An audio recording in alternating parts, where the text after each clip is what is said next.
Ganymede Ganymede Brihaspati ग्रह का एक प्राकृतिक उपग्रह है और पूरे सौरमंडल में सबसे बड़ा और सबसे भारी चंद्रमा माना जाता है। इसकी विशालता इतनी है कि यह बुध मर्क्यूरी ग्रह से भी बड़ा है। कल्पना कीजिए, बुध जैसा ग्रह जो हमारे सौरमंडल का एक प्रमुख ग्रह है, उससे भी बड़ा एक चंद्रमा बृहस्पति के चारों ओर घूम रहा है। लेकिन इसके बावजूद इसकी सतह पर गुरुत्वाकर्षण बुध आयो या यहां तक कि हमारे चांद मून से कम है। इसका कारण इसकी कम घनत्व है, यानी यह उतना भारी नहीं है जितना उसका आकार बताता है। गैनीमीड की बनावट में बर्फ और चट्टानों का मिश्रण है, जिससे इसका घनत्व कम हो जाता है और गुरुत्वाकर्षण भी अपेक्षाकृत हल्का महसूस होता है।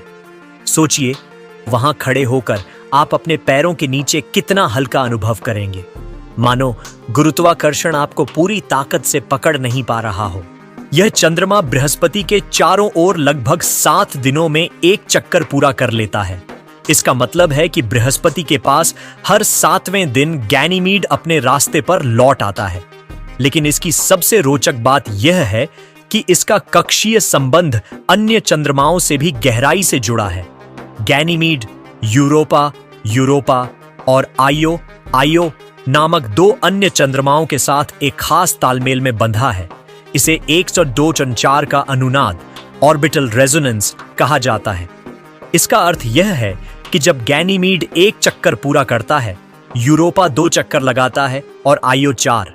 जैसे कोई ताल वाद्य का जादू हो, तीनों एक निश्चित लय में घूमते रहते हैं, एक दूसरे से तालमेल बनाते हुए। इस रहस्यमयी नृत्य में न सिर्फ ग्रहों की गति की गणित छिपी है, बल्कि ब्रह्मांड की गहराइयों में छुपे नियम भी सामने आते हैं।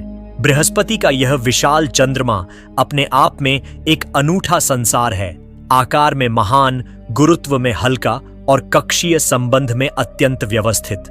ब्रह्मांड की इस कहानी में गैनीमीड एक ऐसे नायक की तरह है जो आकार में सबसे बड़ा है, लेकिन अपनी विनम्रता में दूसरों से अलग और रहस्यमयी बना रहता है। प्राचीन चीन की खगोल शास्त्रीय परंपरा में एक बेहद रोचक और रहस्यमयी घटना दर्ज है। यह घटना ईसा पूर्व 365 वर्ष की बताई जाती है, जब चीनी खगोल शास्त्री गण दे गंडी ने आकाश की ओर देखा और बृहस्पति जुपिटर के पास एक चमकीला बिंदु देखा। उस समय न तो दूरबीन थी और न ही कोई आधुनिक उपकरण।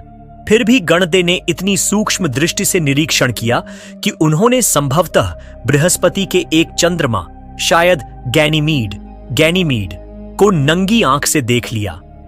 सोचिए, बिना किसी उपकरण के, केवल अपनी आंखों और गहरी समझ से उन्होंने आकाश में उस छोटे से चमकते बिंदु को पहचान लिया। यह उस युग में खगोल विज्ञान की अद्भुत उपलब्धि थी। लेकिन यहां एक बड़ा रहस्य भी जुड़ा हुआ है। गणदे ने बताया कि बृहस्पति के साथ दिखाई देने वाले उस साथी की रंगत लाल सी थी। अब यह बात और भी चौंकाने वाली हो जाती है, क्योंकि चंद्रमाएं इतनी मंद होती हैं कि उन्हें नंगी आंख से देखना तो दूर, उनकी रंगत पहचान पाना लगभग असंभव है। चंद्रमाएं सामान्यतः इतनी चमकदार नहीं होती कि उनका रंग स्पष्ट दिखे। तो फिर गणदे ने लाल रंग की बात क्यों कही? क्या उन्होंने किसी अन्य खगोलीय घटना को देखा? क्या उनकी आंखों ने किसी ग्रह, धूमकेतु या तारे की चमक को गैनीमीड समझ लिया? या फिर यह उस समय की पर्यवेक्षण तकनीकों की सीमा रही होगी? वैज्ञानिक आज भी इस रहस्य पर विचार करते हैं। इतना ही नहीं, गणदे अकेले नहीं थे जिन्होंने आकाश का अध्ययन किया। उनके साथ शीशेन जैसे अन्य विद्वान खगोल शास्त्री भी थे, जिन्होंने मिलकर 5 प्रमुख ग्रहों बुध, शुक्र, मंगल, बृहस्पति और शनि का सटीक निरीक्षण किया। उस समय यह कार्य बहुत कठिन था, क्योंकि न तो दूरबीनें थीं और न ही आधुनिक गणनाएं। फिर भी प्राचीन चीनी खगोल शास्त्री दिन रात आकाश का निरीक्षण करते, ग्रहों की स्थिति नोट करते, उनकी चाल समझते और उन्हें पूर्वानुमान के आधार पर जोड़ते। उनकी यह मेहनत न केवल उस समय की खगोलीय समझ को बढ़ाने वाली थी, बल्कि आने वाली पीढ़ियों के लिए ज्ञान का खजाना बन गई। साइड नोट, गणदे कौन थे? गणदे एक प्राचीन चीनी खगोल शास्त्री थे जिन्हें ग्रहों और खगोलीय घटनाओं के अध्ययन में महारत हासिल थी। उनके समय में खगोल विज्ञान धार्मिक मान्यताओं से जुड़ा हुआ था, फिर भी उन्होंने तथ्य आधारित निरीक्षण और गणना पर जोर दिया। साइड नोट, नंगी आंख से चंद्रमा देखना कितना कठिन है। गैनीमीड जैसे चंद्रमा सूर्य से परावर्तित कम प्रकाश के कारण बहुत मंद होते हैं। आधुनिक दूरबीनों की मदद के बिना उन्हें पहचानना बेहद कठिन है, इसलिए गणदे द्वारा इसकी पहचान करना आज भी एक आश्चर्य माना जाता है। 7 जनवरी 1610 को गैलीलियो गैलीली ने अपनी दूरबीन से आकाश की ओर नजरें गड़ा दी। उस समय तक ग्रहों और तारों को लेकर मान्यताएं प्राचीन थीं, लेकिन गैलीलियो की जिज्ञासा ने विज्ञान को एक नया मोड़ देने की तैयारी कर ली थी। उन्होंने बृहस्पति के पास 3 चमकीले बिंदु देखे और उन्हें 3 अलग अलग तारे समझ लिया, लेकिन वास्तव में वे तारे नहीं थे। उनमें से 2 थे, गैनीमीड और कैलिस्टो, जबकि तीसरा बिंदु 2 चंद्रमाओं आयो और यूरोपा की संयुक्त रोशनी थी, जो दूर से मिलकर एक ही बिंदु जैसे दिखाई दे रही थी। अगली ही रात 8 जनवरी 1610 को गैलीलियो ने देखा कि ये तारे अपनी जगह से हिल चुके हैं। यह देखकर वे चौंक गए। क्या ये सचमुच तारे हैं? अगर तारे हैं तो उनकी स्थिति इतनी जल्दी कैसे बदल सकती है? गैलीलियो ने अपने अवलोकनों को और ध्यान से देखना शुरू किया। कई रातों तक उन्होंने इन चमकीली बिंदुओं की स्थिति को दर्ज किया और उनकी चाल का अध्ययन किया। 13 जनवरी 1610 की रात गैलीलियो को एक और बड़ा आश्चर्य हुआ। उन्होंने बृहस्पति के पास एक साथ 4 बिंदु देखे। यह पहली बार था जब उन्होंने सभी चारों चंद्रमाओं आयो, यूरोपा, गैनीमीड और कैलिस्टो को एक साथ देखा। लेकिन दिलचस्प बात यह है कि इससे पहले भी वे इनमें से प्रत्येक चंद्रमा को अलग अलग रातों में कम से कम एक बार देख चुके थे, बस उन्हें इसका एहसास नहीं था। 15 जनवरी 1610 तक लगातार निरीक्षण करने के बाद गैलीलियो ने एक ऐतिहासिक निष्कर्ष पर पहुंचते हुए कहा, ये तारे वास्तव में तारे नहीं हैं, बल्कि बृहस्पति के चारों ओर घूमने वाले ग्रहों जैसे पिंड हैं। यह खोज उस समय के वैज्ञानिक सोच को पूरी तरह बदल देने वाली थी, क्योंकि इससे यह साबित हुआ कि हर वस्तु पृथ्वी के चारों ओर नहीं घूमती, बल्कि अन्य ग्रहों के भी अपने उपग्रह होते हैं जो उनकी परिक्रमा करते हैं। गैलीलियो गैलीली इटली के एक महान वैज्ञानिक और खगोल शास्त्री थे। उन्होंने दूरबीन का उपयोग कर आकाश का अध्ययन किया और पृथ्वी केंद्रित विचारधारा को चुनौती दी। आयो, यूरोपा, गैनीमीड और कैलिस्टो को सामूहिक रूप से गैलीलियन चंद्रमा कहा जाता है। इनकी खोज ने यह सिद्ध कर दिया कि ब्रह्मांड की संरचना उतनी सरल नहीं है जितना पहले माना जाता था। गैलीलियो ने अपने समय की सबसे आधुनिक दूरबीन का उपयोग किया। इससे उन्हें वे वस्तुएं देखने में मदद मिली जो नंगी आंख से दिखाई नहीं देती थीं। गैलीलियो का यह निरीक्षण केवल खगोल शास्त्र की खोज नहीं थी, यह विज्ञान की दुनिया में एक क्रांति थी। उन्होंने यह दिखाया कि ब्रह्मांड को समझने के लिए कल्पना और परंपरा से आगे बढ़कर प्रयोग और अवलोकन की आवश्यकता है। 7 से 15 जनवरी 1610 के बीच की यह यात्रा विज्ञान की दिशा बदल गई और मानव इतिहास में एक नई रोशनी लेकर आई। आज भी जब हम उन चंद्रमाओं की तस्वीरें देखते हैं तो याद आता है कि कैसे एक जिज्ञासु वैज्ञानिक ने अपनी दूरबीन से ब्रह्मांड का दरवाजा खोल दिया था। गैलीलियो गैलीली ने जब अपने द्वारा खोजे गए चंद्रमाओं को नाम देने का अधिकार अपने पास रखा तो उन्होंने इसे बड़े गर्व से स्वीकार किया। वे चाहते थे कि इन चंद्रमाओं का नाम कॉस्मियन स्टार्स रखा जाए, लेकिन अंततः उन्होंने इन्हें मेडिसियन स्टार्स नाम देने का निर्णय लिया, जो कि कॉसिमो द्वितीय दे मेडिची, कॉसिमो डाउन दे मेडिची के सम्मान में था। उस समय यह परंपरा थी कि वैज्ञानिक खोजों को अपने संरक्षक अथवा प्रभावशाली व्यक्तियों के नाम से जोड़ा जाए। इसीलिए गैलीलियो ने यह नामकरण अपने संरक्षक मेडिची परिवार के प्रति सम्मान दिखाने के लिए चुना। इसी बीच फ्रांस के खगोल शास्त्री Nicolas Claude Fabri de Peiresc ने सुझाव दिया कि प्रत्येक चंद्रमा का नाम मेडिची परिवार के अलग अलग सदस्यों पर रखा जाए, लेकिन यह प्रस्ताव उस समय स्वीकृत नहीं हुआ। गैलीलियो के समकालीन साइमन मैरियस, जिन्होंने स्वयं दावा किया था कि उन्होंने पहले गैलीलियन चंद्रमाओं की खोज की थी, उन्होंने चंद्रमाओं के लिए एक अलग नामकरण योजना सुझाई। उन्होंने इन्हें शनि का Brihaspati, Saturn of Jupiter, Brihaspati का बृहस्पति, जुपिटर ऑफ जुपिटर जो वास्तव में गैनीमीड था, बृहस्पति का शुक्र, वीनस ऑफ जुपिटर, और बृहस्पति का बुध, मर्क्यूरी ऑफ जुपिटर जैसे नाम दिए। लेकिन यह योजना भी लोकप्रिय नहीं हुई और वैज्ञानिक जगत में स्वीकार नहीं की गई। बाद में जब उन्हें जोहानेस केपलर द्वारा सुझाए गए नामकरण का पता चला तो उन्होंने केपलर का समर्थन किया और अंततः ग्रीक पौराणिक कथाओं पर आधारित नामकरण प्रणाली का प्रस्ताव रखा।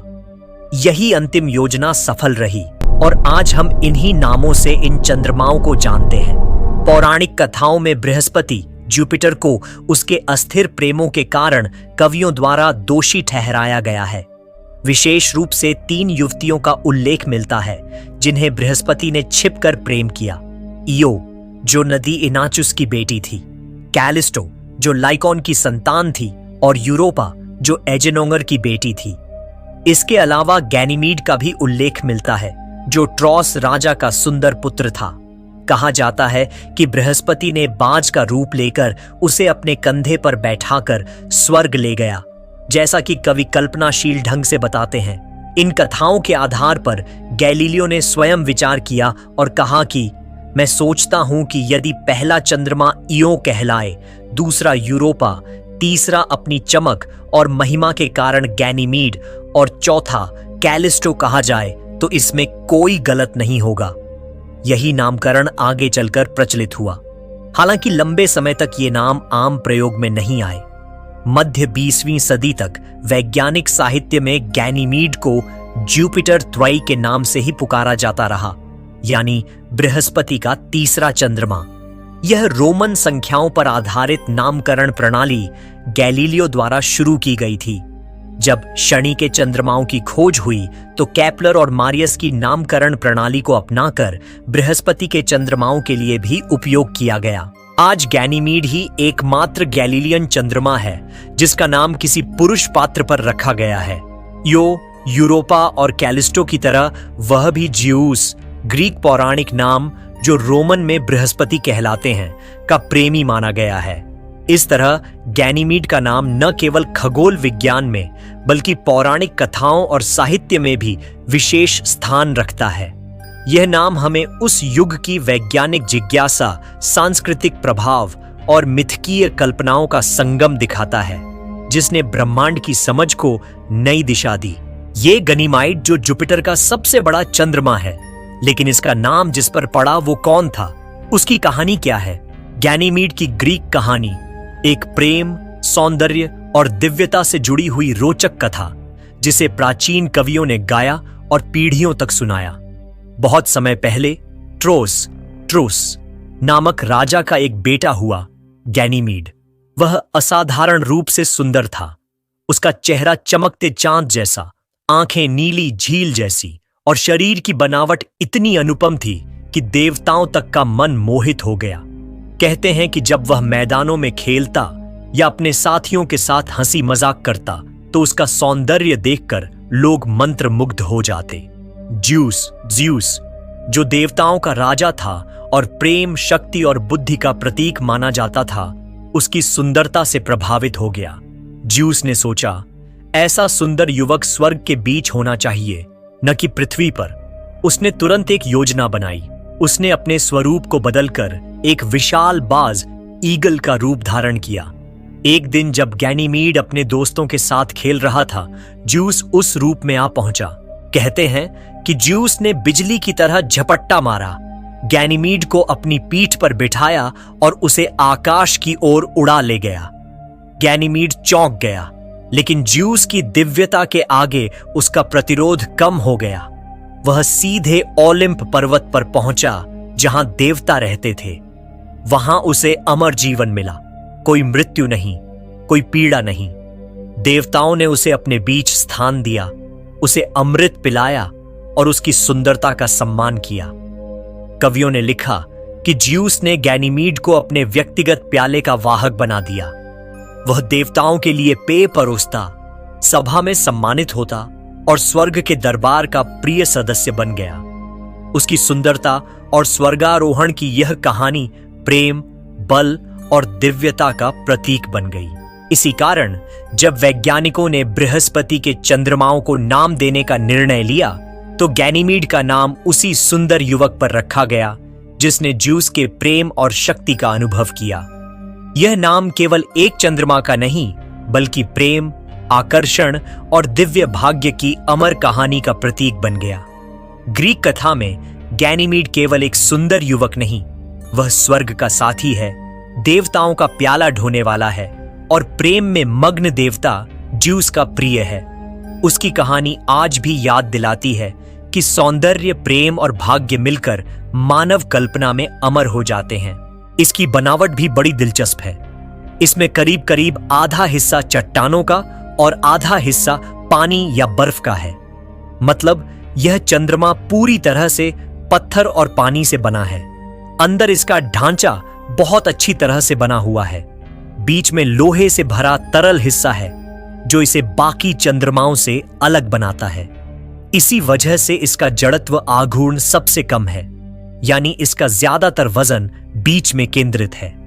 वैज्ञानिक इसे सौरमंडल का सबसे सघन चंद्रमा मानते हैं। सबसे हैरानी वाली बात यह है कि इसके अंदर का समुद्र इतना बड़ा हो सकता है कि उसमें पृथ्वी के सारे समुद्रों से भी ज्यादा पानी हो।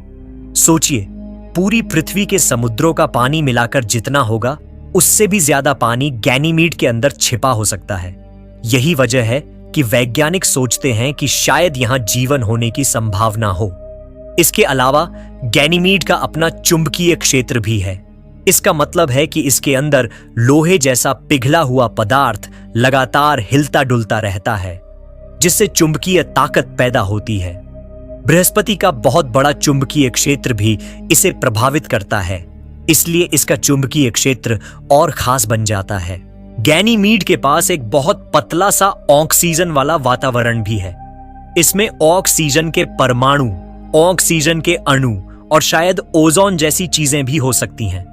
थोड़ी बहुत हाइड्रोजन भी इसमें मौजूद है, लेकिन अभी यह साफ नहीं है कि इसके चारों तरफ कोई आयनोस्फीयर है या नहीं, यानी ऐसा इलाका जहां हवा के कणों पर बिजली का असर हो। आज गैनीमीड सिर्फ एक बड़ा चंद्रमा नहीं, बल्कि वैज्ञानिकों के लिए एक रहस्य भरा दुनिया है। इसके अंदर छिपा पानी, इसका चुंबकीय क्षेत्र और पतला वातावरण इसे ब्रह्मांड में जीवन खोजने की सबसे अच्छी जगहों में शामिल करते हैं। शायद आगे चलकर यहां हमें कोई ऐसा संकेत मिल जाए जो बता दे कि पृथ्वी से बाहर भी जीवन मौजूद है। गैनीमीड आज भी ब्रह्मांड की सबसे रोमांचक पहेलियों में से एक है और वैज्ञानिक इसे लेकर लगातार रिसर्च कर रहे हैं। गैनीमीड की सतह को अगर आप देखें तो यह एकदम सपाट और साधारण नहीं है, बल्कि दो तरह के इलाके इसमें साफ नजर आते हैं। पहली किस्म के इलाके हल्के रंग के हैं, जो पूरी सतह के लगभग 2/3 हिस्से पर फैले हुए हैं। इन हल्के इलाकों पर लंबी लंबी धारियां, खांचे और ऊंचे नीचे रिज जैसे पैटर्न बने हैं। वैज्ञानिकों का मानना है कि ये हिस्से करीब 4 अरब साल पहले बने थे, लेकिन पूरी तरह इतने पुराने नहीं हैं, यानी थोड़े नए हैं। अभी तक पूरी तरह से साफ नहीं है कि ये हल्के इलाकों की अजीब बनावट क्यों है, लेकिन एक बड़ा कारण बृहस्पति के गुरुत्वाकर्षण से पैदा होने वाली ज्वारीय गर्मी, टाइडल हीटिंग और टेक्टोनिक हलचल मानी जाती है। दूसरी तरफ सतह का बाकी हिस्सा गहरे रंग का है। ये इलाके बहुत पुराने हैं और इन पर जगह जगह बड़े बड़े गड्ढे दिखाई देते हैं जो उल्का पिंडों की टक्कर से बने थे। इन गहरे हिस्सों की उम्र लगभग 4 अरब साल मानी जाती है। मतलब यह गैनीमीड के सबसे पुराने और सबसे ज्यादा जख्मी इलाके हैं जिन्होंने ब्रह्मांड के शुरुआती समय की कहानियां अपनी सतह पर सहेज रखी हैं। गैनीमीड सौरमंडल का सबसे बड़ा और सबसे भारी चंद्रमा है। इसका व्यास लगभग 5270 किलोमीटर है, यानी यह पृथ्वी के कई देशों से बड़ा है। इसका वजन करीब 148 क्विंटिलियन किलोग्राम, यानी 148 गुणा 10 की घात 23 किलोग्राम है। इतना भारी कि सोचकर ही हैरानी होती है। यह चंद्रमा शनि के सबसे बड़े उपग्रह टाइटन से थोड़ा ज्यादा भारी है और पृथ्वी के चंद्रमा से 2 गुना से भी अधिक भारी है। आप सोचिए, पृथ्वी का चंद्रमा जितना भारी है, गैनीमीड उससे 2 गुना से भी ज्यादा भारी है। आकार में यह ग्रह बुध से भी बड़ा है। बुध का व्यास लगभग 4880 किलोमीटर है, जबकि गैनीमीड उससे बड़ा है, लेकिन भारीपन में यह बुध से काफी पीछे है। बुध का वजन गैनीमीड से लगभग 2 गुना है। सौरमंडल में गैनीमीड 9वां सबसे बड़ा पिंड है, लेकिन वजन के मामले में यह 10वें नंबर पर आता है। इसका मतलब है कि आकार में यह बहुत विशाल है, लेकिन घनत्व थोड़ा कम होने के कारण इसका वजन उतना नहीं है जितना उसके आकार से उम्मीद की जाती है। गैनीमीड की औसत घनत्व यानी डेंसिटी 1.936 ग्राम प्रति घन सेंटीमीटर है, यानी इसका वजन इसके आकार के हिसाब से इतना है। यह कॉलिस्टो चंद्रमा से थोड़ा ज्यादा है। इससे पता चलता है कि गैनीमीड लगभग आधा पत्थर और आधा बर्फ या पानी से बना है। गैनीमीड में कुछ पानी बर्फ के नीचे तरल यानी लिक्विड रूप में भी हो सकता है। वैज्ञानिकों का मानना है कि इसके अंदर एक भूमिगत समुद्र है। इस चंद्रमा में बर्फ का हिस्सा यानी 46 से 50% के बीच है। मतलब लगभग आधा हिस्सा बर्फ या पानी से बना है। यह कॉलिस्टो से थोड़ा कम है। इसके अलावा इसमें अमोनिया जैसी दूसरी वाष्पशील बर्फें भी हो सकती हैं। वाष्पशील का मतलब ऐसी चीज जो गर्म होते ही जल्दी गैस बन जाए। चट्टानों के हिस्से की सही संरचना पूरी तरह से पता नहीं है, लेकिन वैज्ञानिक मानते हैं कि यह LLL प्रकार की सामान्य उल्का पिंड जैसी हो सकती है। LLL प्रकार का मतलब इसमें कुल लोहा कम होता है, धातु जैसा लोहा कम होता है, लेकिन लोहा और ऑक्सीजन का मिश्रण यानी लौ ऑक्साइड ज्यादा होता है। यह H प्रकार की उल्का पिंड से अलग है, जिसमें लोहा ज्यादा और ऑक्साइड कम होता है। गैनीमीड में लोहे और सिलिकॉन का अनुपात यानी 1.05 से 1.27 के बीच है। इसका मतलब इसमें जितना लोहा है उतना या उससे थोड़ा ज्यादा सिलिकॉन हो सकता है, जबकि पूरे सौरमंडल में यह अनुपात करीब 1.8 है, यानी वहां लोहा ज्यादा पाया जाता है। गैनीमीड की सतह सूरज की रोशनी का लगभग 23% नहीं बल्कि 43% हिस्सा वापस लौटाती है। इसे अल्बीडो कहते हैं। मतलब इसका लगभग आधा हिस्सा रोशनी को परावर्तित कर देता है और बाकी हिस्सा सोख लेता है।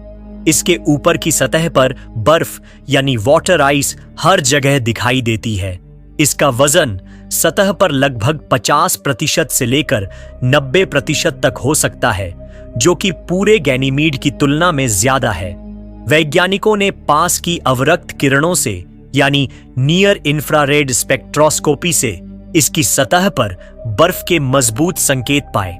ये संकेत खास तरंग दैर्ध्य यानी 1.04 माइक्रोमीटर, 1.25 माइक्रोमीटर, 1.5 माइक्रोमीटर, 2.0 माइक्रोमीटर और 3.0 माइक्रोमीटर पर मिले। इससे साफ हुआ कि वहां बर्फ की मौजूदगी बहुत ज्यादा है।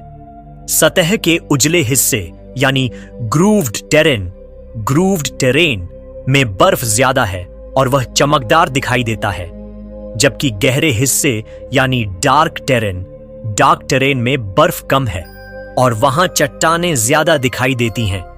गैलीलियो अंतरिक्ष यान और पृथ्वी से की गई अवलोकनों से यह भी पता चला कि गैनीमीड की सतह पर कुछ और चीजें भी मौजूद हैं, जैसे कार्बन डाइऑक्साइड CO2, सांस से जुड़ी gas. Sulphur dioxide SO2 sulphur से बनी गैस। साइनोजन, सियानोजन कार्बन और नाइट्रोजन का यौगिक। Hydrogen sulphate, hydrogen sulphate sulphur और हाइड्रोजन का मिश्रण। कुछ अनऑर्गेनिक कंपाउंड्स, ऑर्गेनिक कंपाउंड्स, जीवन से जुड़ी कार्बनिक चीजें। इसके अलावा गैलीलियो ने यह भी दिखाया कि यहां मैग्नीशियम सल्फेट MgSO4 और शायद सोडियम सल्फेट Na2SO4 जैसे लवण पाए गए। वैज्ञानिक मानते हैं कि ये लवण अंदर के समुद्र से ऊपर आए होंगे। गैनीमीड की सतह असमान है। इसका लीडिंग हेमिस्फीयर यानी आगे वाला हिस्सा ज्यादा चमकीला है, जबकि पीछे वाला हिस्सा यानी ट्रेलिंग हेमिस्फीयर गहरा है। यूरोपा में भी यही स्थिति है, लेकिन कैलिस्टो में इसका उल्टा पाया जाता है। पीछे वाले हिस्से में सल्फर डाइऑक्साइड ज्यादा पाया गया है, वहीं कार्बन डाइऑक्साइड पूरे सतह पर फैला है, लेकिन ध्रुवों यानी पोल्स के पास बहुत कम मिलता है। गैनीमीड पर पड़े अधिकांश गड्ढों यानी इम्पैक्ट क्रेटर्स में कार्बन डाइऑक्साइड ज्यादा नहीं पाया गया, जो इसे कैलिस्टो से अलग बनाता है। ऐसा लगता है कि पहले यहां की कार्बन डाइऑक्साइड खत्म हो गई थी। गैनीमीड की सतह दो मुख्य हिस्सों में बटी है। वीक्स, बहुत पुराने, गहरे और गड्ढों से भरे इलाके, जो सतह का लगभग 1/3 हिस्सा है। 2. अपेक्षाकृत नए लेकिन फिर भी प्राचीन उजले इलाके, जिनमें लंबी धारियां और ऊंचाई नीचाई वाली बनावट है। गहरे इलाकों में क्ले यानी मिट्टी जैसी चीजें और अनऑर्गेनिक पदार्थ, ऑर्गेनिक मटेरियल्स भी मिलते हैं। इससे वैज्ञानिकों को यह समझने में मदद मिलती है कि गैनीमीड जैसे चंद्रमा कैसे बने होंगे और उन पर आने वाले उल्कापिंडों की संरचना कैसी रही होगी। गैनीमीड की सतह पर जो लंबी लंबी धारियां और दरारें बनी हुई हैं, जिन्हें ग्रूव्ड टेरेन कहा जाता है, वो कैसे बनी, ये आज भी वैज्ञानिकों के लिए एक रहस्य है। लेकिन आजकल ज्यादातर वैज्ञानिक मानते हैं कि ये दरारें और बनावट टेक्टोनिक गतिविधि यानी अंदर से आई ताकतों की वजह से बनी है। कुछ लोग इसे क्रायोवोल्केनिज्म यानी बर्फ जैसे पदार्थ का ज्वालामुखी से बाहर आना भी मानते थे, लेकिन अब माना जाता है कि इसका इसमें बहुत कम या कोई योगदान नहीं है। दरारें कैसे बनी? गैनीमीड की बर्फीली सतह यानी आइस लिथोस्फीयर पर जो ताकतें काम कर रही थीं, वो शायद ज्वारीय गर्मी की वजह से आईं। ज्वारीय गर्मी का मतलब है कि जब कोई चंद्रमा अपने ग्रह के गुरुत्वाकर्षण से बार बार खिंचता फैलता है, तो उसकी अंदरूनी गर्मी बढ़ सकती है। वैज्ञानिक मानते हैं कि गैनीमीड पहले कुछ अस्थिर कक्षाओं यानी ऑनऑर्बिटल रेजोनेंस से गुजरा होगा, जिसकी वजह से उसकी बर्फीली परत में दरारें पड़ी।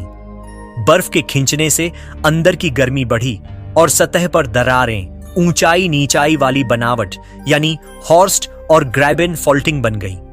इससे पुराने गहरे इलाके यानी डार्क टेरेन का करीब 70% हिस्सा मिट गया। इसके अलावा गैनीमीड के अंदर बनने वाले शुरुआती लोहे के कोर यानी कोर फॉर्मेशन और उसके बाद की ज्वारीय गर्मी ने चंद्रमा को थोड़ा बहुत फैलाया। वैज्ञानिक मानते हैं कि इसकी सतह 1 से 6% तक फैल सकती थी। यह बर्फ में होने वाले बदलाव यानी फेज ट्रांजिशन और गर्मी से फैलने यानी थर्मल एक्सपेंशन की वजह से हुआ होगा। आगे चलकर गैनीमीड के अंदर से गर्म और गहरी पानी की धाराएं यानी हॉट वाटर प्लूम्स ऊपर की तरफ आईं और सतह की बनावट में बदलाव लाया। आज गैनीमीड की अंदरूनी गर्मी का सबसे बड़ा स्रोत रेडियोजेनिक हीटिंग माना जाता है। इसका मतलब है कि चंद्रमा के अंदर मौजूद रेडियोधर्मी तत्वों से निकलती गर्मी। वैज्ञानिकों ने मॉडल बनाकर देखा कि अगर गैनीमीड की कक्षा यानी ऑर्बिटल एक्सेंट्रिसिटी पहले की तुलना में 10 गुना ज्यादा होती, तो ज्वारीय गर्मी रेडियोधर्मी गर्मी से भी ज्यादा प्रभाव डालती। गड्ढे यानी इम्पैक्ट क्रेटर कैसे बने? गैनीमीड की दोनों सतहों पर यानी उजले और गहरे हिस्सों में गड्ढे दिखाई देते हैं, लेकिन ये गहरे हिस्से में ज्यादा हैं। यह हिस्सा उल्काओं यानी इम्पैक्ट इवेंट्स से बने गड्ढों से भरा पड़ा है। उजले हिस्से यानी ग्रूव टेरेन में गड्ढे बहुत कम हैं, मतलब यहां टेक्टोनिक गतिविधि ने ज्यादा बदलाव लाया, जबकि गड्ढों का असर कम रहा। गड्ढों की घनत्व से वैज्ञानिकों ने पता लगाया कि गहरे इलाके की उम्र लगभग 4 अरब साल है, जो चंद्रमा के पहाड़ी हिस्सों जैसी है। वहीं उजले हिस्से की उम्र कुछ कम है, लेकिन कितनी कम यह अभी निश्चित नहीं है। वैज्ञानिक मानते हैं कि गैनीमीड पर 3 अरब 5 करोड़ से 4 अरब साल पहले भारी उल्का टकराव का दौर चला होगा, जो चंद्रमा पर भी देखा गया था। उस समय ज्यादातर गड्ढे बने होंगे और उसके बाद से टकराव की दर बहुत कम हो गई। गड्ढे कई बार पुरानी दरारों के ऊपर बने हैं और कई बार उन्हें काटते हुए दिखाई देते हैं। इससे साफ होता है कि कुछ दरारें बहुत पुरानी हैं। साथ ही कुछ गड्ढों के चारों तरफ उछले पदार्थ यानी रेज ऑफ इजेक्टा भी दिखाई देते हैं, जो नए गड्ढों की निशानी है। गैनीमीड के गड्ढे चंद्रमा और बुध की तुलना में ज्यादा छपटे हैं। इसका कारण माना जाता है कि इसकी बर्फीली सतह कमजोर है, इसलिए टकराव के बाद उसका आकार जल्दी बदल जाता है और गड्ढे गहरे नहीं रह पाते। कुछ बहुत पुराने गड्ढे इतने घिस गए हैं कि उनकी बनावट मिट चुकी है और बस उनकी परछाई बची है। इन्हें वैज्ञानिक पैलिम्पसियस्ट कहते हैं, यानी गड्ढे की सिर्फ हल्की छाप। गैनीमीड पर एक खास जगह है जिसे गैलीलियो रेजियो कहा जाता है। यह एक गहरा मैदान है जिसमें गोल गोल बने हुए खांचे या दरारें दिखाई देती हैं। वैज्ञानिकों का मानना है कि ये खांचे तब बने होंगे जब गैनीमीड में अंदर से भूगर्भीय गतिविधियां हो रही थीं। गैनीमीड के दोनों ध्रुवों पर बर्फीली टोपी यानी पोलर कैप्स भी हैं। ये टोपी शायद पानी की बर्फ से बनी है और ये 40 डिग्री अक्षांश तक फैली हुई है। इन ध्रुवीय बर्फों को पहली बार वॉयेजर अंतरिक्ष यान ने देखा था। ध्रुवों पर बर्फ बनने के पीछे कई सिद्धांत हैं। कुछ वैज्ञानिक मानते हैं कि पानी धीरे धीरे ऊपर की तरफ जाकर जमा हो गया, जबकि दूसरे वैज्ञानिक कहते हैं कि अंतरिक्ष से आने वाली ऊर्जा यानी प्लाज्मा ने बर्फ को प्रभावित कर जमा कर दिया। गैलीलियो अंतरिक्ष यान से मिले आंकड़ों ने बताया कि दूसरा कारण यानी प्लाज्मा से बर्फ पर हमला करना सही हो सकता है। गैनीमीड पर मौजूद चुंबकीय क्षेत्र यानी मैग्नेटिक फील्ड की वजह से उसके ध्रुवों पर सबसे ज्यादा ऊर्जा वाले कण यानी चार्ज्ड पार्टिकल्स हमला करते हैं। इससे बर्फ की सतह से पानी के अणु बाहर निकलते हैं और फिर आसपास की ठंडी जगहों पर जमा हो जाते हैं। इस प्रक्रिया को स्पॉटरिंग कहा जाता है। इसका परिणाम यह होता है कि बर्फ ध्रुवों में ठंडे हिस्सों की तरफ धीरे धीरे खिसकती रहती है। गैनीमीड पर लंबाई यानी लॉन्गिट्यूड नापने के लिए एक गड्ढे का नाम लिया जाता है, जिसका नाम अनाथ है। यह गड्ढा 128 डिग्री लंबाई पर स्थित माना गया है। लॉन्गिट्यूड की शुरुआत यानी 0 डिग्री सीधे बृहस्पति यानी जुपिटर की तरफ होती है। इसके बाद लॉन्गिट्यूड पश्चिम की तरफ बढ़ती है, जब तक अलग से कुछ न कहा जाए। गैनीमीड पूरी तरह से अलग अलग परतों में बंटा हुआ लगता है। इसके अंदर की संरचना कुछ इस तरह है। सबसे अंदर लोहे और सल्फर का कोर, उसके ऊपर सिलिकेट मेंटल जिसमें ओलिविन और पायरोक्सिन जैसे खनिज शामिल हैं। इसके ऊपर की परतें बर्फ और तरल पानी से बनी हैं। गैनीमीड की परतों की मोटाई यह तय करती है कि सिलिकेट में कितना हिस्सा ओलिविन और पायरोक्सिन का है और कोर में सल्फर कितना है। गैनीमीड का मोमेंट ऑफ इनर्शिया फैक्टर सबसे कम है, 0.31, जो ठोस सौरमंडल के सभी पिंडों में सबसे कम है। मोमेंट ऑफ इनर्शिया फैक्टर का कम होना यह दिखाता है कि गैनीमीड में बहुत पानी है और इसके अंदर की परतें अच्छी तरह से अलग हैं। 1700 के दशक में नासा के वैज्ञानिकों ने पहली बार सोचा कि गैनीमीड में बर्फ की 2 परतों के बीच एक मोटा समुंदर हो सकता है। इसमें एक बर्फ की परत सतह पर है और दूसरी बर्फ की परत तरल पानी के ऊपर है, जो सीधे चट्टानी मेंटल यानी रॉकी मेंटल के ऊपर है। 1990 के दशक में नासा के गैलीलियो मिशन ने गैनीमीड के पास से उड़ान भरी और इस तरह के भूमिगत महासागर के संकेत पाए। 2014 में की गई एक अध्ययन में पानी की थर्मोडायनामिक्स और नमक के प्रभाव को ध्यान में रखते हुए सुझाव दिया गया कि गैनीमीड में कई समुद्र की परतें हो सकती हैं जो अलग अलग प्रकार की बर्फ से अलग हैं। सबसे निचली तरल पानी की परत सीधे चट्टानी मेंटल के ऊपर होती है। वैज्ञानिकों का मानना है कि पानी और चट्टान का संपर्क जीवन के उत्पत्ति में महत्वपूर्ण हो सकता है।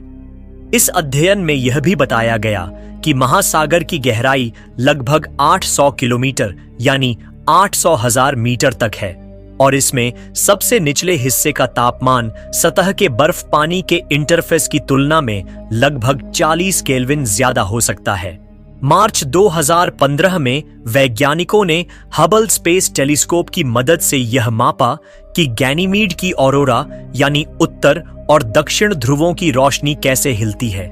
इससे पुष्टि हुई कि गैनीमीड में वास्तव में एक भूमिगत महासागर है।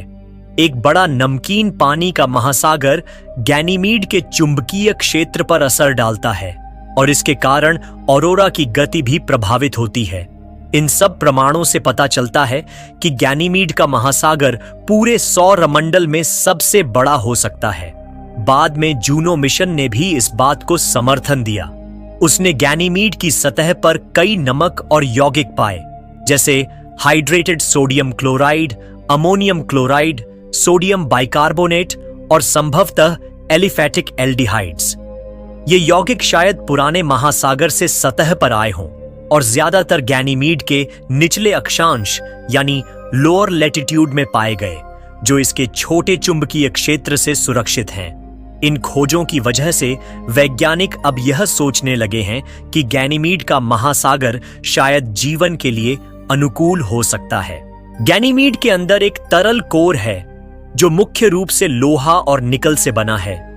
इसी कोर की वजह से गैनीमीड में प्राकृतिक चुंबकीय क्षेत्र मौजूद है, जिसे गैलीलियो अंतरिक्ष यान ने खोजा।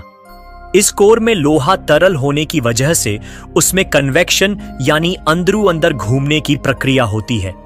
क्योंकि यह तरल लोहा बिजली को आसानी से चला सकता है, इसीलिए यही सबसे भरोसेमंद तरीका है गैनीमीड के चुंबकीय क्षेत्र के बनने का। गैनीमीड के कोर का घनत्व लगभग 5.5 से 6 ग्राम प्रति घन सेंटीमीटर है, जबकि सिलिकेट मेंटल का घनत्व लगभग 3.4 से 3.6 ग्राम प्रति घन सेंटीमीटर है। इस कोर की त्रिज्या लगभग 500 किलोमीटर तक हो सकती है। कोर का तापमान लगभग 1500 से 1700 केल्विन और दबाव लगभग 10 गीगापास्कल यानी लगभग 99,000 वातावरण तक हो सकता है। गैनीमीड का वायुमंडल और आयनोस्फीयर काफी पतला और नाजुक है, लेकिन इसकी खोज और अध्ययन विज्ञान की एक दिलचस्प कहानी है। 1772 में भारतीय, ब्रिटिश और अमेरिकी खगोलविदों की एक टीम जो जावा, इंडोनेशिया और कावलूर, भारत में काम कर रही थी, ने पहली बार देखा कि गैनीमीड के पास एक बहुत ही पतला वायुमंडल मौजूद हो सकता है। यह मापन उस समय किया गया जब गैनीमीड और उसके ग्रह बृहस्पति किसी तारे के सामने से गुजर रहे थे। इस घटना को ऑक्लूरेशन कहा जाता है। वैज्ञानिकों ने अनुमान लगाया कि गैनीमीड की सतह पर दबाव लगभग 0.1 पास्कल यानी 1 माइक्रोबार के बराबर हो सकता है। यह बहुत ही कम दबाव है और इसे हम पृथ्वी के वायुमंडल से लगभग लाखों गुना पतला मान सकते हैं। लेकिन 1959 में नासा का वॉयेजर 8 अंतरिक्ष यान गैनीमीड के पास से उड़ान भरते हुए उस तारे के ऑक्लूरेशन को फिर से मापने के लिए गया। इस बार उन्होंने माप फार अल्ट्रावायलेट स्पेक्ट्रम में की, जिसमें तरंग दैर्घ्य 200 नैनोमीटर से कम थे। यह तकनीक उस समय की दृश्य प्रकाश माप की तुलना में बहुत ज्यादा संवेदनशील थी और इससे गैस की मौजूदगी को आसानी से पता लगाया जा सकता था। वॉयेजर वेन के आंकड़ों ने दिखाया कि गैनीमीड पर वायुमंडल लगभग नहीं है। सतह पर कणों की संख्या 1.5 गुना 10⁹ शक्ति प्रति घन सेंटीमीटर से ज्यादा नहीं थी और सतह दबाव 2.5 माइक्रोपास्कल यानी 25 पिकोबार से कम था। इसका मतलब है कि गैनीमीड का वायुमंडल पहले के अनुमान से लगभग 5 ऑन ऑर्डर यानी लाखों गुना पतला है।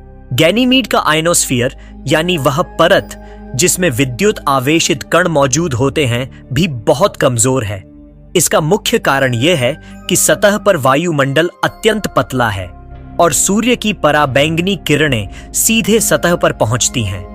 आयनोस्फीयर की मौजूदगी गैनीमीड के चुंबकीय क्षेत्र और उसके आसपास की अंतरिक्षीय परिस्थितियों के साथ जुड़ी हुई है। गैनीमीड का खुद का चुंबकीय क्षेत्र इसे थोड़ी सुरक्षा देता है, लेकिन यह भी काफी कमजोर है। इसलिए आयनोस्फीयर में चार्ज्ड पार्टिकल्स यानी विद्युत आवेशित कण आसानी से प्रवेश कर सकते हैं।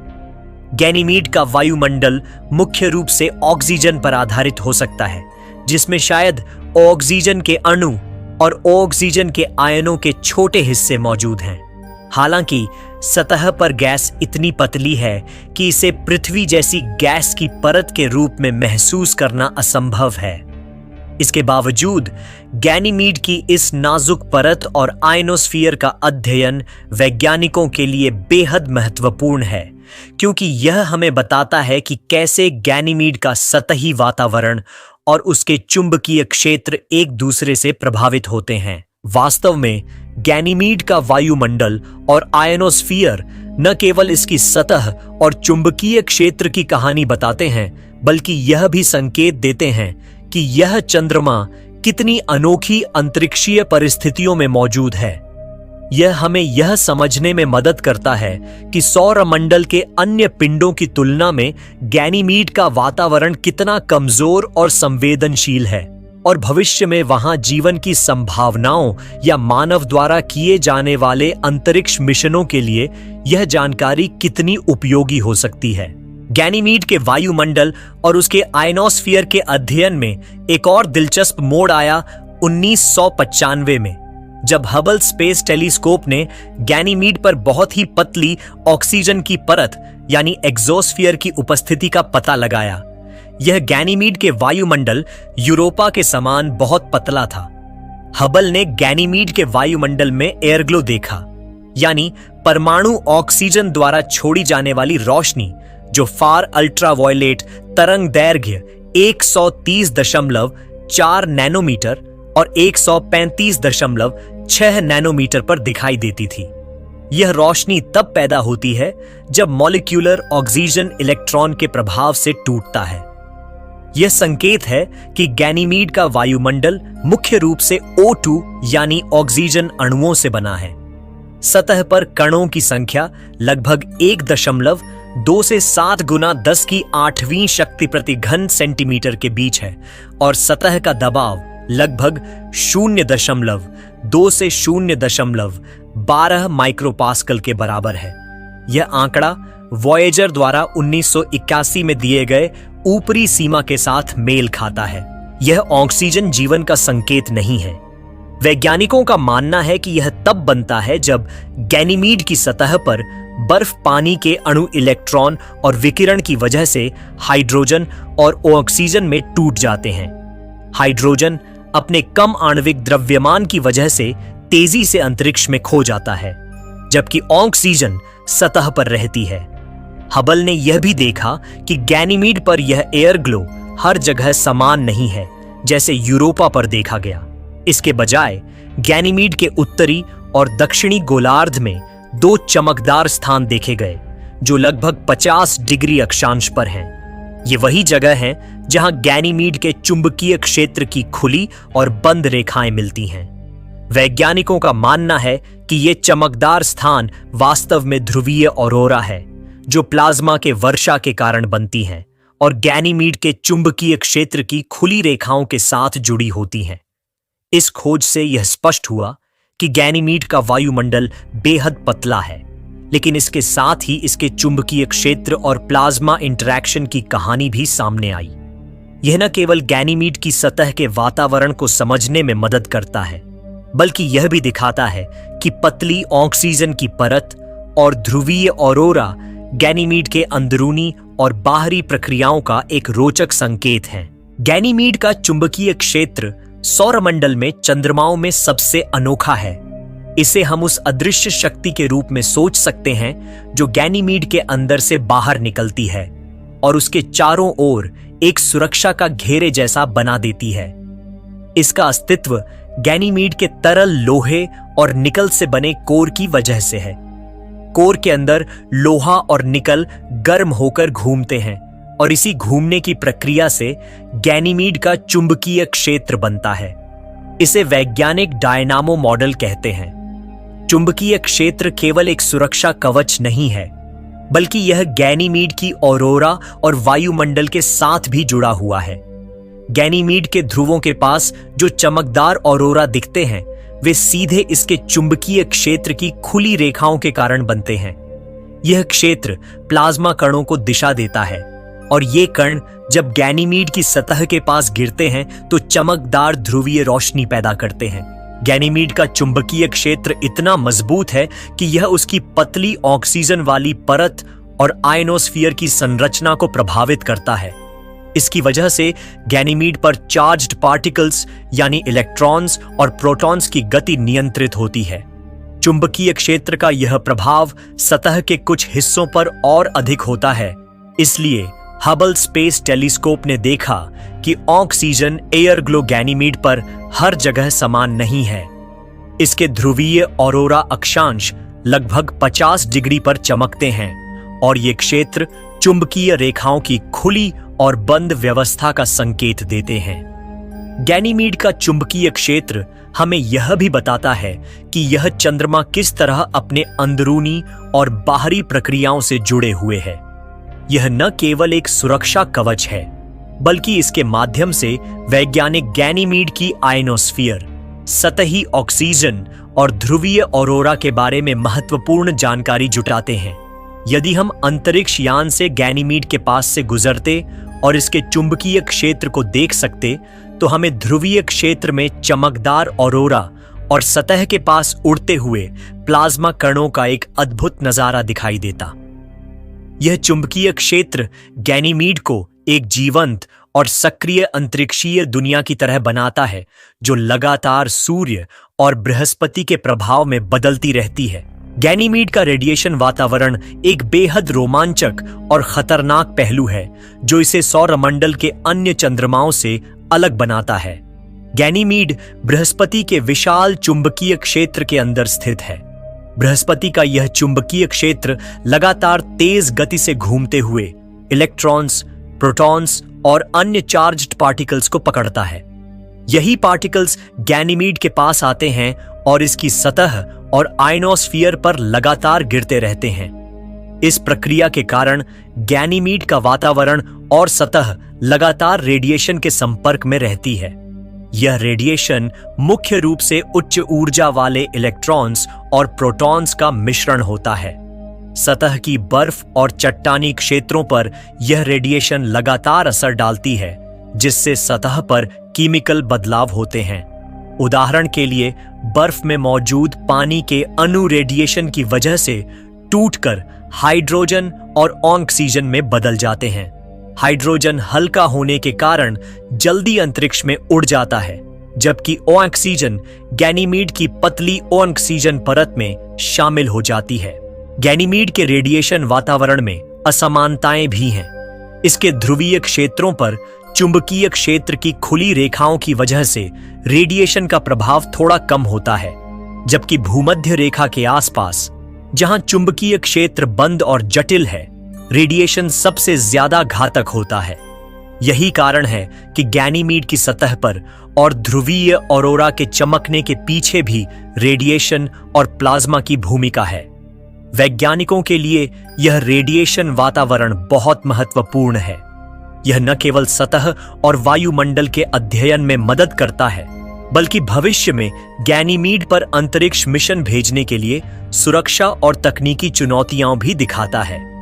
अंतरिक्ष यान और रोबोटिक मिशनों को इस रेडिएशन से बचाने के लिए विशेष कवच और उपकरणों की आवश्यकता होती है।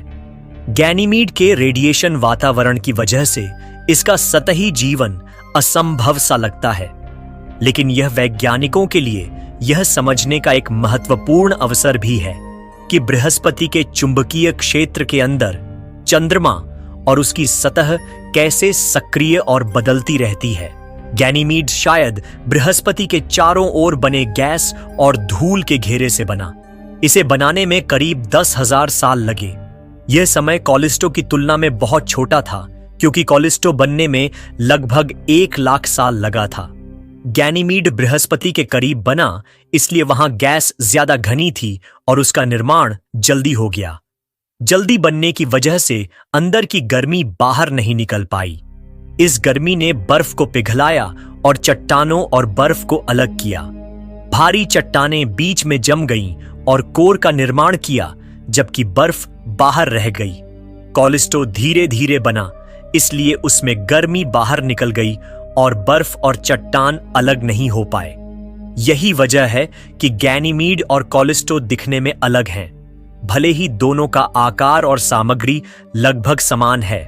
कुछ वैज्ञानिक सोचते हैं कि गैनीमीड का अंदर ज्यादा गर्म होने का कारण बृहस्पति के गुरुत्वाकर्षण से खिंचाव या फिर अंतरिक्ष से टकराने वाले बड़े प्रभावक भी हो सकते हैं। इन कारणों से गैनीमीड में अंदर की गर्मी बढ़ी और उसने जल्दी अपनी अलग संरचना बना ली, जबकि कॉलिस्टो में ऐसा नहीं हुआ। इस तरह गैनीमीड का निर्माण जल्दी हुआ, उसके अंदर की संरचना अलग बनी और यही इसे कॉलिस्टो से अलग बनाता है। गैनीमीड बनने के बाद उसके बीच वाला हिस्सा यानी कोर में जो गर्मी जमा हुई थी वह धीरे धीरे बाहर निकलती रही। इसके ऊपर की बर्फीली परत ने भी इस गर्मी को ऊपर सतह तक पहुंचाया। गैनीमीड की चट्टानों में मौजूद रेडियोधर्मी तत्व भी गर्मी पैदा कर रहे थे। इस गर्मी ने गैनीमीड के अंदर चीजों को अलग करना शुरू कर दिया। भारी चट्टानें बीच में जम गईं और कोर बना और हल्की बर्फ बाहर रह गई। इस तरह गैनीमीड का अंदरूनी हिस्सा पूरी तरह अलग अलग परतों वाला बन गया। कॉलिस्टो की तुलना में गैनीमीड जल्दी बना, इसलिए उसमें गर्मी अंदर ही रही और बर्फ पिघल गई। कॉलिस्टो धीरे धीरे बना, इसलिए वहां गर्मी बाहर निकल गई और बर्फ ज्यादा नहीं पिघली। यही वजह है कि दोनों चंद्रमा अलग दिखते हैं। आज भी गैनीमीड धीरे धीरे ठंडा हो रहा है। उसके अंदर की गर्मी अंदरूनी महासागर को बनाए रखती है। वहीं कोर के अंदर की गर्मी उसके चुंबकीय क्षेत्र को भी बनाकर रखती है। गैनीमीड से निकलने वाली गर्मी कॉलिस्टो से ज्यादा है। वैज्ञानिकों का मानना है कि लगभग 4 अरब साल पहले गैनीमीड पर एक बहुत बड़ा उल्का गिरा। इतनी जोर की टक्कर थी कि शायद गैनीमीड का ढलान या धुरी भी थोड़ा बदल गया। यह निष्कर्ष उन्होंने गैनीमीड की सतह पर बनी खांचे और दरारें देखकर निकाला। एक अध्ययन के अनुसार जो साल 2020 में हिराता, श्वेतसुगु और ओहोत्सुकी ने किया, गैनीमीड लगभग 4 अरब साल पहले एक बहुत बड़े उल्का पिंड से टकराया था। यह टक्कर इतनी जबरदस्त थी कि शायद गैनीमीड का ढलान यानी घूमने की धुरी भी बदल गई। वैज्ञानिकों ने यह निष्कर्ष गैनीमीड की सतह पर मौजूद खांचों और दरारों के पैटर्न को देखकर निकाला। ये खांचे उसी पुराने टक्कर के निशान हो सकते हैं। इससे यह साफ होता है कि गैनीमीड की सतह और उसके अंदरूनी हिस्से की कहानी सिर्फ निर्माण की प्रक्रिया तक सीमित नहीं है, बल्कि उसमें पुराने टकराव और हिंसक घटनाओं का भी बड़ा हाथ है। गैनीमीड बृहस्पति के चारों ओर बना एक चंद्रमा है।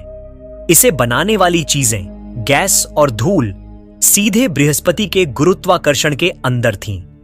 बृहस्पति का गुरुत्व इतना ज्यादा है कि कोई भी छोटा या बड़ा पिंड उसके पास अकेले ग्रह बनने की कोशिश करे तो वह गुरुत्वाकर्षण से बंध जाता है और बृहस्पति का चंद्रमा बन जाता है। अगर गैनीमीड बृहस्पति के बजाय सीधे सूरज के चारों ओर बना होता और पर्याप्त मात्रा में गैस और धूल मिलती तो शायद वह एक छोटा ग्रह बन सकता था।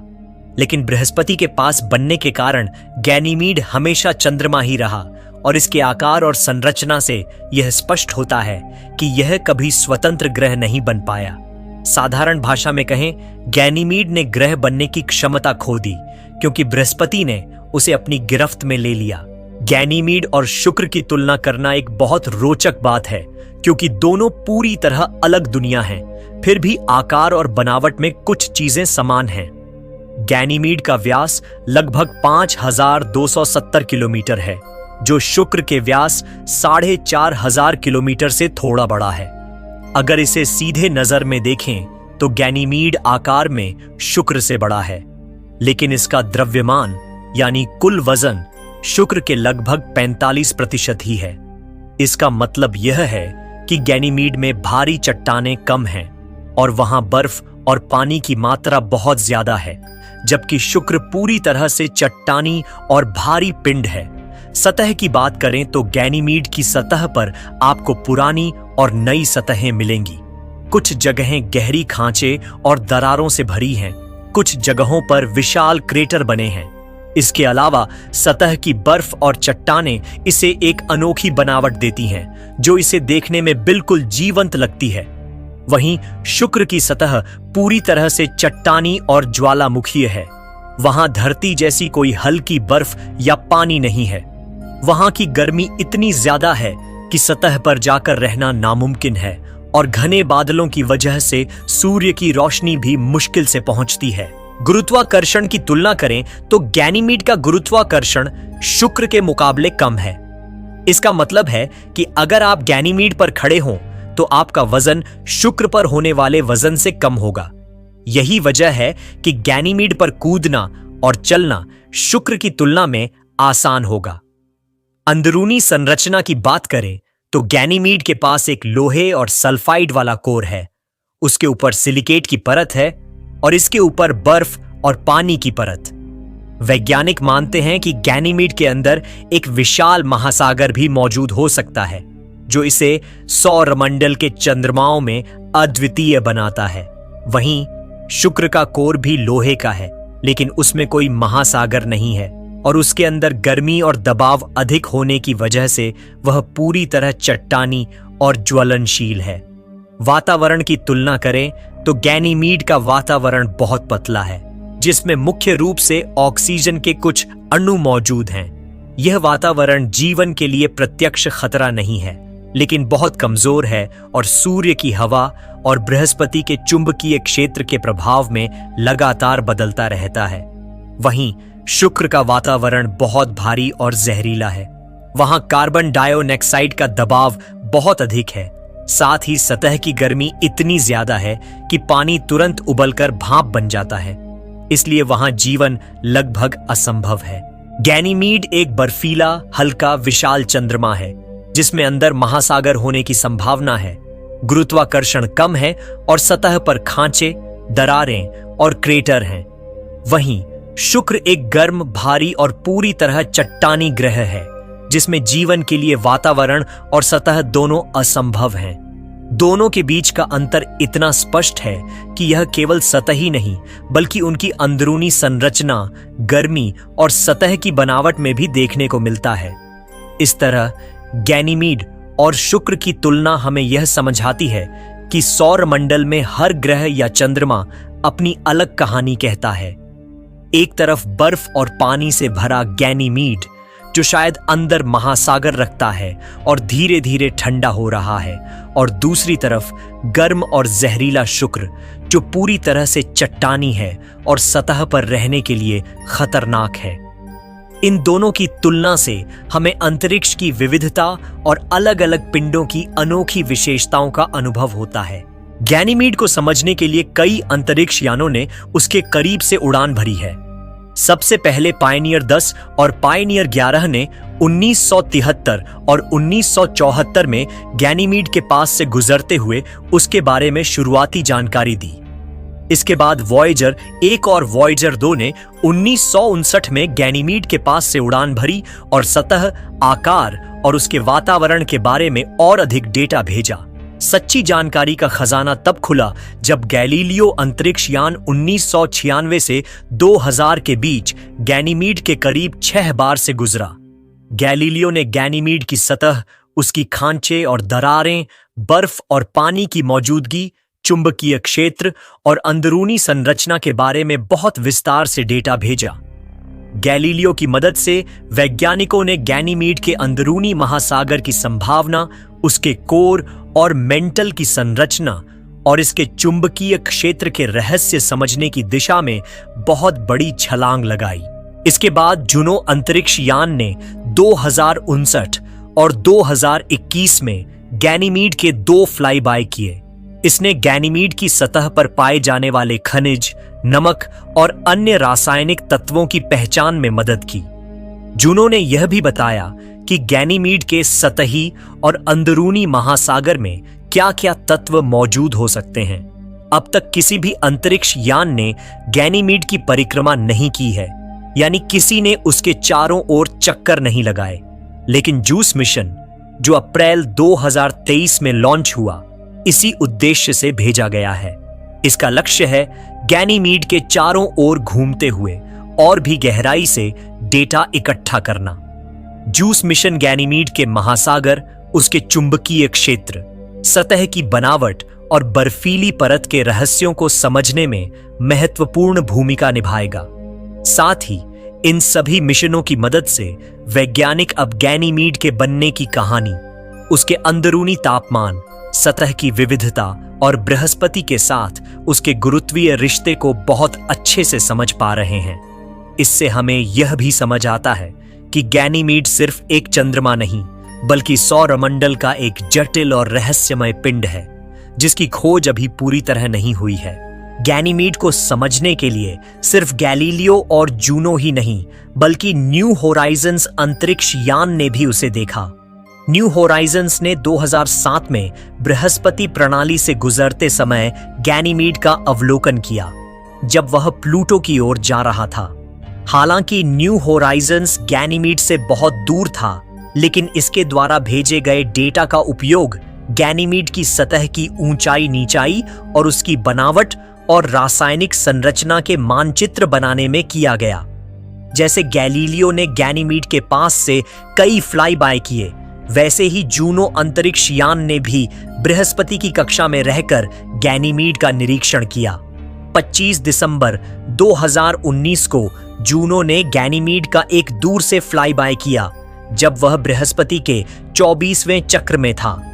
उस समय गैनीमीड से दूरी लगभग 87,680 से लेकर 1,09,433 किलोमीटर, 60,696 से लेकर 68,002 किलोमीटर थी।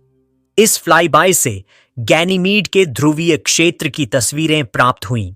फिर जूनो ने जून 2021 में दूसरा फ्लाई बाय किया, इस बार गैनीमीड के और भी करीब, सिर्फ 1038 किलोमीटर 645 मील की दूरी पर। इस मिशन का मुख्य उद्देश्य जूनो के बृहस्पति के चारों ओर कक्षा को बदलना था, जिससे उसका कक्षा समय 33 दिन से कम होकर 43 दिन हो जाए। इस फ्लाईबाय के दौरान गैनीमीड की सतह की ओर अधिक तस्वीरें भी इकट्ठी की गईं। इन मिशनों के जरिए वैज्ञानिक गैनीमीड की सतह, उसके खांचे, दरारें, ध्रुवीय बर्फीले क्षेत्र और अंदरूनी संरचना के बारे में लगातार नई जानकारी इकट्ठा कर रहे हैं। हर नया फ्लाईबाय गैनीमीड की कहानी में एक नया अध्याय जोड़ता है और हमें यह समझने में मदद करता है कि यह चंद्रमा कितना रहस्यमय और जटिल है। गैनीमीड के लिए सबसे बड़ा और महत्वपूर्ण मिशन आने वाला है जुपिटर आइजी मून एक्सप्लोरर, जिसे आसान भाषा में जूस कहते हैं। जूस पहली अंतरिक्ष यान होगी जो सीधे गैनीमीड की परिक्रमा में जाएगी। यह मिशन 14 अप्रैल 2023 को लॉन्च किया गया था। जूस का लक्ष्य है कि वह सबसे पहले गैनीमीड का फ्लाईबाय 2031 में करे और फिर 2022 में गैनीमीड की कक्षा में प्रवेश कर जाए। जब जूस का ईंधन समाप्त हो जाएगा, तब इसे नियंत्रित तरीके से गैनीमीड पर गिराया जाएगा, जो फरवरी 2034 में होने की योजना है। इससे वैज्ञानिक गैनीमीड की सतह और उसके रहस्यों का गहराई से अध्ययन कर सकेंगे। जूस के अलावा नासा का यूरोपा क्लिपर मिशन, जिसे अक्टूबर 2024 में लॉन्च किया गया, भी गैनीमीड के करीब से गुजरने वाला है। यूरोपा क्लिपर गैनीमीड के 4 फ्लाईबाय 2030 से शुरू होकर करेगा। मिशन के अंत में यह भी शायद गैनीमीड पर गिर सकता है, जिससे सतह की रासायनिक संरचना और जूस के अध्ययन में मदद मिले। इन दोनों मिशनों का संयोजन गैनीमीड की सतह, उसके महासागर, बर्फीली परत, खांचे और अंदरूनी संरचना के बारे में पहले कभी न मिली जानकारी देने वाला है। वैज्ञानिकों को उम्मीद है कि जूस और यूरोपा क्लिपर की मदद से हम गैनीमीड के रहस्यों को पूरी तरह समझ पाएंगे और यह पता चल सकेगा कि क्या इसके अंदर जीवन के लिए अनुकूल परिस्थितियां हो सकती हैं। साथ ही यह मिशन गैनीमीड की सतह पर भविष्य के अंतरिक्ष अन्वेषण और संभावित मानव अन्वेषण के लिए मार्ग भी तैयार करेगा। यह सौरमंडल के सबसे बड़े चंद्रमाओं में से एक को समझने की दिशा में एक बड़ा कदम है। रूसी स्पेस रिसर्च इंस्टीट्यूट ने गैनीमीड के लिए एक लैंडर मिशन का प्रस्ताव रखा था, जिसका नाम लाप्लास पी था। इस मिशन का मकसद एस्ट्रोबायोलॉजी यानी जीवन की संभावनाओं का अध्ययन करना था। इसे शायद जूस मिशन के साथ साझेदारी में भेजा जा सकता था। अगर यह मिशन चुना जाता तो इसे 2023 में लॉन्च किया जाना था, लेकिन यह मिशन 2017 में पैसों की कमी के कारण रद्द कर दिया गया। इसका मतलब है कि फिलहाल गैनीमीड पर रूसी लैंडर नहीं जा पा रहा है, लेकिन भविष्य में ऐसे मिशनों की संभावना अभी भी बनी हुई है। गैलीलियो, जूनो और न्यू होराइजन्स जैसे मिशनों से पता चला है कि गैनीमीड में तरल पानी के कई स्तर हो सकते हैं जो अलग अलग प्रकार की बर्फ से अलग हुए हैं। यह पानी चट्टानों के ऊपर और नीचे मौजूद है। विज्ञान के हिसाब से पानी जीवन के लिए सबसे जरूरी घटक है और गैनीमीड के महासागर में पानी और चट्टानों का संपर्क जैविक प्रक्रियाओं के लिए एक अनुकूल वातावरण बना सकता है। इसके अलावा गैनीमीड का अंदरूनी कोर लोहा और निकल से बना इसे चुंबकीय क्षेत्र प्रदान करता है। यह चुंबकीय क्षेत्र सतह को सूरज और बृहस्पति से आने वाली हानिकारक विकिरण से कुछ हद तक बचाता है।